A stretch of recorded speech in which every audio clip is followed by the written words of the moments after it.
Welcome to our channel. Today we how to connect color grading references using Scope and Resolve step by step clearly.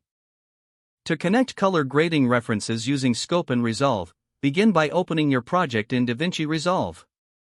Navigate to the Color workspace by clicking on the Color tab at the bottom of the screen. Ensure your reference clips are loaded in the media pool. Drag the reference clips into the timeline, positioning them above the clip you want to grade. Select the clip you wish to color grade in the timeline. Open the Color panel by clicking on the Color tab. In the viewer, activate the reference wipe by clicking on the wipe icon. Choose a reference clip from the timeline to compare against your current clip. Adjust the wipe percentage to see both clips side by side. Now, enable the Scopes panel by clicking on the Scopes icon in the upper right corner. Select the desired scope type, such as waveform or vector scope, to monitor your color information. Analyze the color data displayed in the scopes while comparing the reference clip with your working clip. Make adjustments to your clip's color grading settings based on the information from the scopes. Use the lift, gamma, and gain controls to modify the shadows, midtones, and highlights respectively. Keep an eye on the scope readings to maintain balance in color and exposure.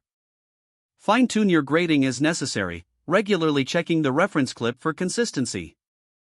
To toggle between different reference clips, simply click on the desired clip in the timeline.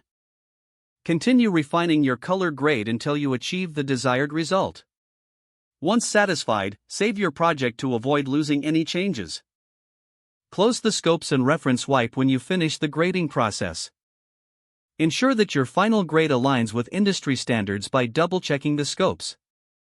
You are now ready to complete your project with an accurate and professional color grade.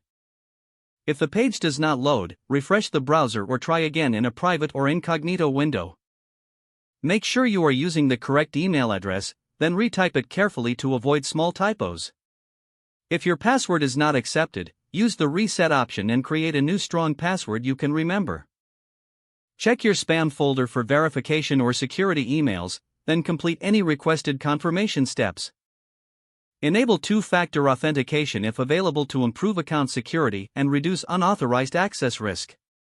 After signing in, review your profile details so your contact information and settings are accurate and current. Don't forget to like this video and subscribe to our channel for more step-by-step tech guides.